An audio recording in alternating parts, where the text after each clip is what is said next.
Bonjour à tous, donc ici Mister Strange. Donc aujourd'hui nous allons améliorer notre méthode render.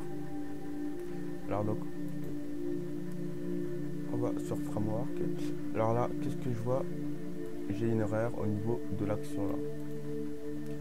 Il me dit que l'URL est égale à nul. Parce que si je regarde sur ma page login, donc qui est dans le dossier views, je vous fournis un paramètre vide. Et là, dans le routeur, je vous dis la méthode URL, ça c'est un arrêt. Et donc je lui passe l'URL par la méthode action. Donc l'URL c'est censé être un tableau. Et là, dans la méthode URL que j'utilise, je lui fournis rien. Du coup, lui, qu'est-ce qu'il prend? Il prend la valeur nulle. Et là, je ne peux pas... Là, j'essaie de prendre un index de tableau qui finalement n'est pas un tableau puisqu'il vaut la valeur nulle. Donc à la place de nul, on va mettre qui peut valoir, enfin qui par défaut, c'est un tableau vide. Et là, on enregistre. Voilà, là, ça marche à nouveau. Donc pourquoi nous allons modifier notre fonction render? Alors, donc on va fermer tout ça. Alors quand on regarde donc dans notre dossier views, donc le dossier qui contient nos pages, donc dans le dossier users nous avons deux pages, donc login et register, donc pour quand l'utilisateur s'enregistre, et une page où l'utilisateur se connecte, donc login. Qu'est-ce que nous remarquons? Nous voyons que nous avons exactement là la même structure. Nous voyons que nous avons exactement la même structure. Et donc il y a une répétition de code qui n'est pas forcément très utile ici. Donc ce que j'aimerais bien faire moi, c'est mettre ce code, le code qui se répète, donc tout ça là, dans un fichier, et dans un autre fichier mettre le code qui sera lui qui sera dynamique, donc le code qui sera différent pour chaque page. Parce que si nous allons regarder sur notre site, par exemple le site de GraphicArt, on peut voir que nous avons le header et le footer qui sont fixes, donc seulement le contenu lui change. Donc ici on va sur sa page formation, le footer c'est le même, le header également, et donc sur toutes les pages nous avons en général des choses communes qui sont le header, donc le haut de la page, et le footer, et qui sont des éléments qui en général ne changent pas. Et donc l'avantage c'est que nous n'aurons pas besoin de répéter également ce code là. Vous voyez que on répète qu'on inclut le CSS alors qu'on inclut le même CSS ici. Donc notre méthode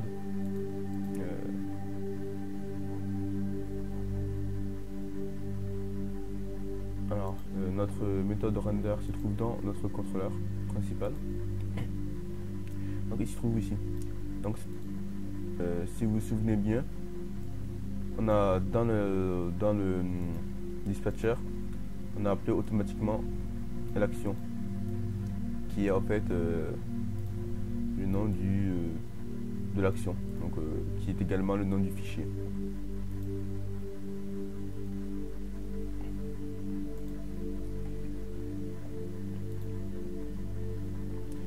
Donc, alors comment ça s'appelle? Ça s'appelle tout simplement un layout. Donc en gros c'est les layouts, c'est la structure de de la page. Donc ce sera l'élément qui est fixe.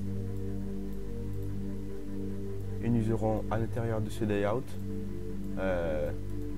ce qui est dynamique. Donc pour ce faire, nous allons descendre notre fichier contrôleur ouvert et donc nous allons premièrement dans le dossier views, nous allons créer un nouveau dossier qu'on va appeler template. Donc template et layout c'est à peu près la même chose, ça a la même signification. Template.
Donc on n'est plus bon. Oups. Alors on écrit ici PHP, hop, on ferme le PHP. Et dans ce code PHP, on écrit echo. On va créer une variable qu'on va appeler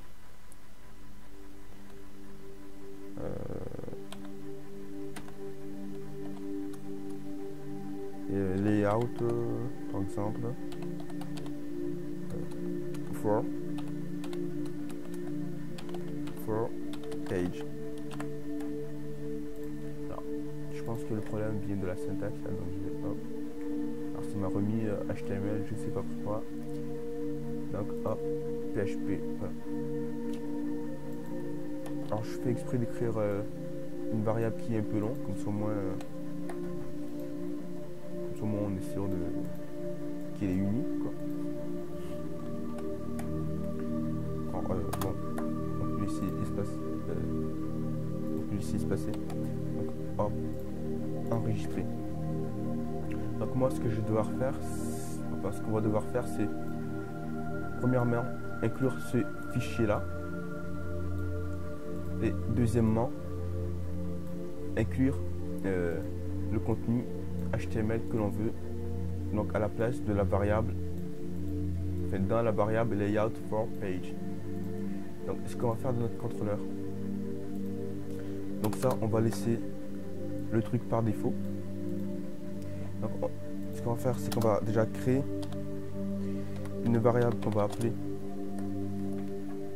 public layout. Donc ce sera la page par défaut. Alors bon, vous allez voir que ensuite ça on va on va le changer, on ne va pas le mettre ici la variable, mais dans le contrôleur qu'on aura appelé, donc user controller. Et là, je vais l'appeler default, qui est en fait le fichier qui se trouve dans le dossier template, donc qui est le nom de la page par défaut, donc le layout. On va également créer une autre variable qu'on va mettre en public, qu'on va appeler template. Alors je sais plus, non. Alors je me suis trompé. Alors on n'a pas besoin de créer cette deuxième variable. Donc, alors on va plutôt l'appeler template.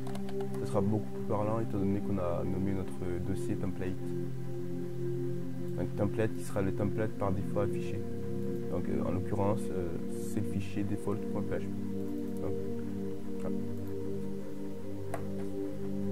Donc ce qu'on va faire, c'est qu'on va regarder si dans le contrôleur appelé,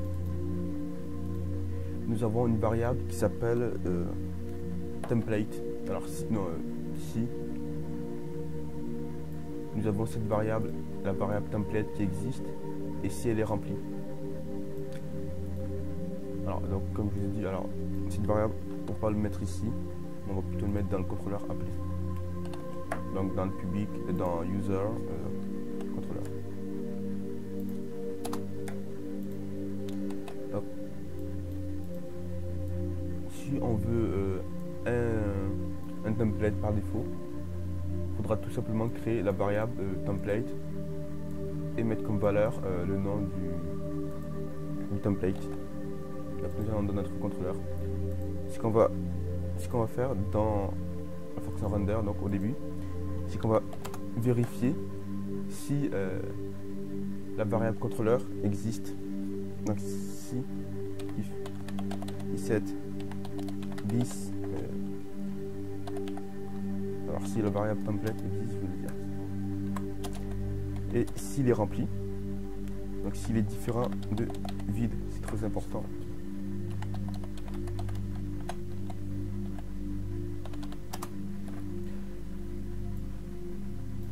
Alors étant donné que la variable elle est au niveau du contrôleur qui extend, donc son contrôleur là hérite des propriétés ainsi que des méthodes du contrôleur parent. Donc en faisant comme ça, si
j'inclus le fichier appelé dans le cache, mais je ne dis pas que c'est la fin. Donc pour dire que c'est la fin de cette opération, je fais obget clean. Donc, normalement là vous allez voir que voilà, là j'ai une page blanche parce qu'il a stocké le fichier que j'ai appelé dans le cache du navigateur. Alors il faut savoir que ce que j'ai appelé, le fichier que j'ai appelé est stocké donc dans le cache, donc là-dedans. Donc ce que je dois faire, c'est créer une variable. Donc on va appeler layout. Le fichier que j'ai appelé est dans cette variable là. Donc si j'affiche cette variable là, si je fais echo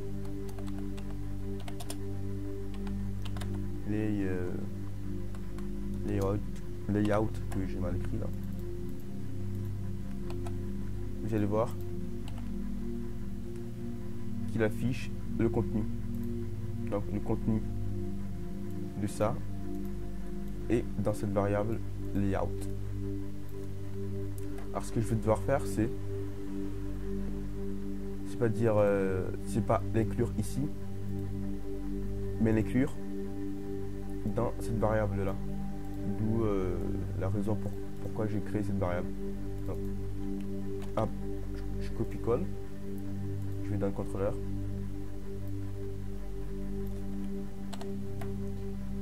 Alors oui, donc c'est une variable. Donc une fois que j'ai inclus mon fichier, je vais inclure le layout par défaut, donc qui se trouve dans this view path, donc dans un dossier views, view path, et dans ce dossier il se trouve dans le dossier template. Donc mon template se trouve dans le dossier template. Donc là, faut pas oublier le slash, très important. Alors non, il n'y a pas besoin puisque le slash il est à ce niveau là déjà. Hop. Je rentre dans le dossier template avec un S. J'oublie pas le slash, point. Et donc là, qu'est-ce que je vais devoir renseigner? Je vais devoir renseigner le nom du fichier qui est dans le dossier, qui est dans la variable template.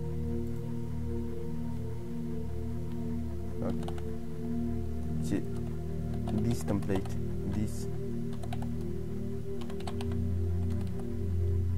template, faut oublier point .php, parce que c'est le nom de mon fichier. Donc si on répète, on récapitule, on récupère les fichiers que j'appelle, qu'on stocke dans le cache du navigateur. Le contenu de ce fichier se trouve alors dans la variable layout for page. Et après, on inclut notre layout. Et donc, dans le layout, il y a cette variable que j'ai appelée là, layout for page. Donc, ce qu'il va faire, c'est qu'il, étant donné que que la variable là se trouve au même niveau que les requires du template, du coup cette variable sera transmise au template. Donc le template qui va afficher la page, donc ici. Donc je vais tester si ça marche.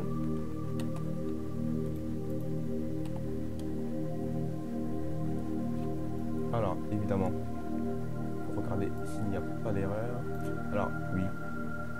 Alors forcément, puisque là il lui dit qu'il trouve, il fait en sorte qu'il trouve le nom du dossier dans lequel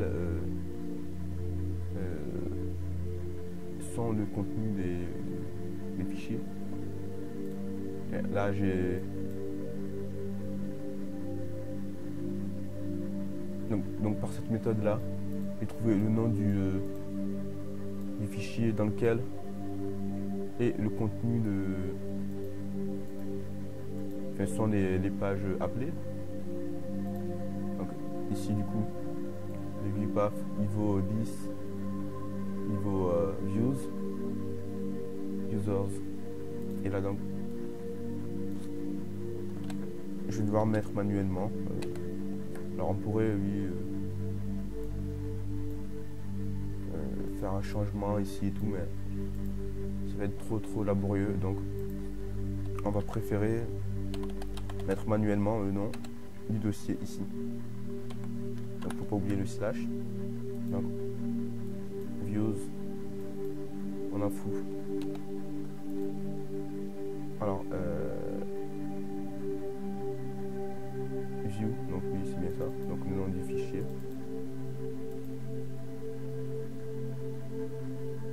Non, alors ici c'est... Non, c'est pas ici que je devais changer. Alors excusez-moi, ce n'est pas ici, mais ici. Petite erreur, donc il faut faire attention. Donc c'est ici que je dois mettre le dossier, que je dois renseigner le dossier de vue, donc manuellement.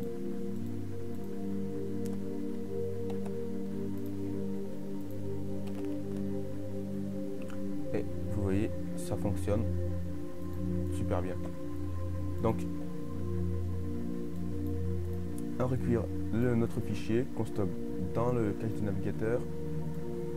La variable contient le contenu du fichier. On inclut le layout, étant donné que le recueillir se trouve au même niveau, étant donné que la variable ici se trouve au même niveau que le recueillir. Du coup, il affiche le contenu de notre page entre les bonnets. Donc si on fait CTRL U, on voit bien que ici nous avons ce qui est statique. Ici donc le contenu de notre contenu de login. Donc si on appuie sur s'inscrire, également ça fonctionne. Sauf que ici, évidemment, c'est le contenu qu'on a mis dans le registre. Donc vous voyez bien qu'il est écrit inscris-toi. Je retourne sur le login, connecte-toi. Donc ça fonctionne. Alors ce qu'on voudrait également faire ici, c'est inclure le titre de la même manière que notre variable là. Donc, on va mettre notre PHP. On va donner un titre assez long également. Alors, ici, on va l'appeler content pour dire que c'est le contenu de notre layout. Donc, je vais virer ça. Content for layout. Donc, il faudra pas oublier de le changer dans le contrôleur, et là on va l'appeler title for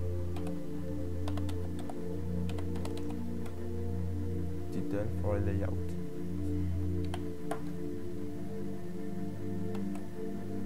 Donc notre contrôleur pas title mais content for layout. Donc là vous voyez que ça fonctionne. Évidemment le titre il fonctionne pas, c'est normal puisque cette variable content, title for content n'existe pas. Donc ce qu'on va faire, c'est qu'on va également créer ici une variable, donc la variable de titre, donc public.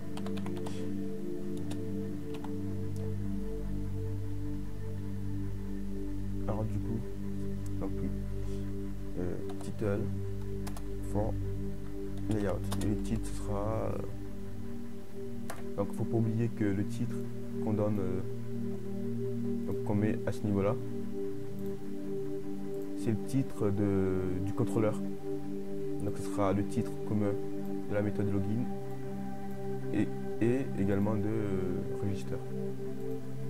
Donc je vais appeler ça par exemple je sais pas connexion.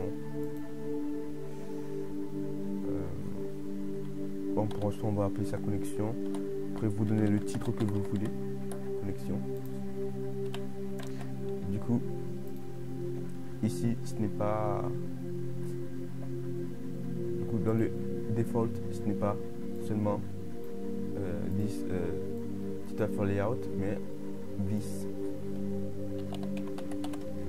Parce que d'après ce qu'on a vu, on a accès à l'objet this, étant donné que qu'on inclut ce code-là dans notre méthode login.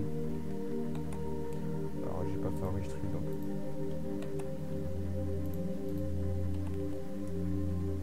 Et vous voyez que là, j'ai bien mon titre. Alors, donc, on va vérifier ce que j'ai dit. Donc, si là on supprime et si on met en commentaire les templates, donc vous voyez qu'il rentre dans la deuxième condition où bah là du coup je n'ai plus j'ai seulement le contenu. Donc là ce qu'il fait, bah, il détecte pas la variable template, et donc il rentre dans cette condition, il récupère la page tout bonnement, tout simplement. Alors ce qu'on a oublié de faire ici, c'est d'extraire les variables, donc très important également. Alors je sais pas si ça changera rien que je mette au-dessus en dessous, je pense. Donc il faut également extraire à ce niveau là, ou sinon ce qu'on peut faire c'est mettre extract au tout début et voilà. Alors je sais pas si ça peut vraiment changer quelque chose, parce que si on n'a pas de page, parce qu'en général c'est dans la vue qu'on va extraire les variables. Donc si je passe par exemple les noms des utilisateurs, bah, c'est au niveau de la vue que je vais les afficher. Donc du coup je sais pas, je pense pas que ce soit plus pratique de le mettre au-dessus, je sais pas. Mais là bon, ça change pas grand chose, donc bon, on va laisser comme ça. Très bien, donc faut pas oublier d'extraire les informations également ici.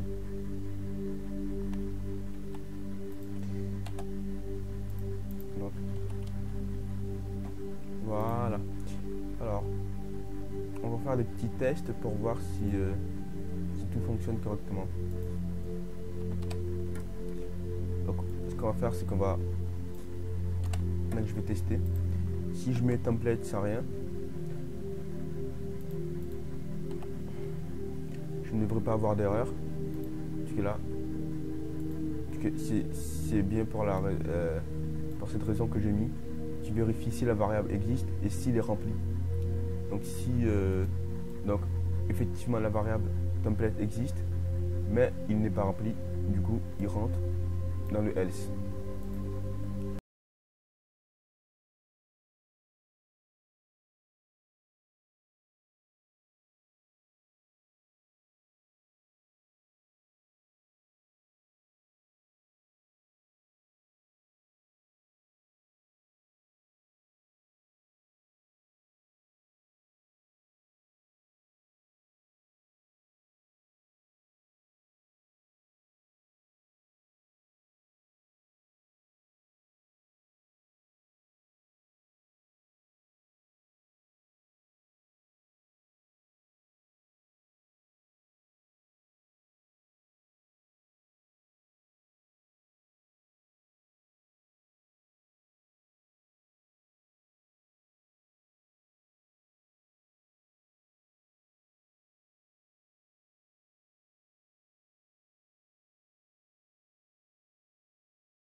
maintenant, si je vais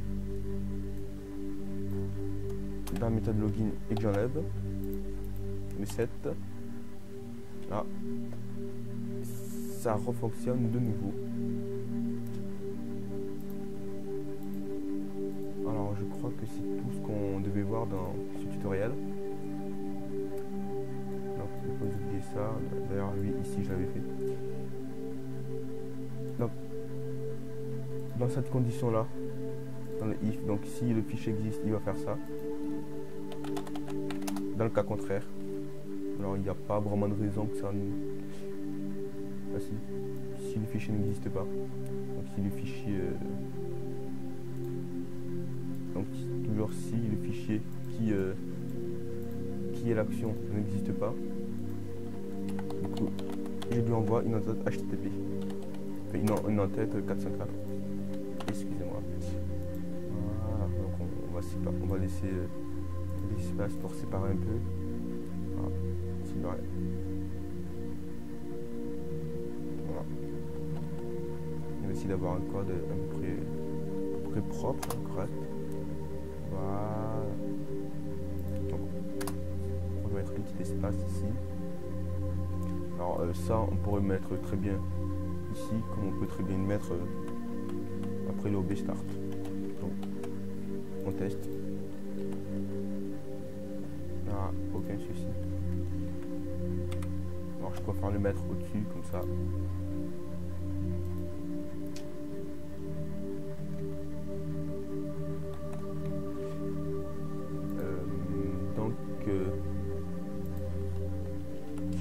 Donc, ce tutoriel sur la modification, enfin l'amélioration de la méthode render est terminé. Donc prochainement nous parlerons des composants. Alors on en avait déjà un petit peu parlé lors dans le premier vidéo. Par exemple un composant forme qui me servirait à créer des formulaires, un composant session qui servirait à ajouter des valeurs, enlever des valeurs dans la session, tout ça. Donc grâce à cette méthode .components que nous avons créée, que nous améliorons également. Donc je vous dis à la prochaine.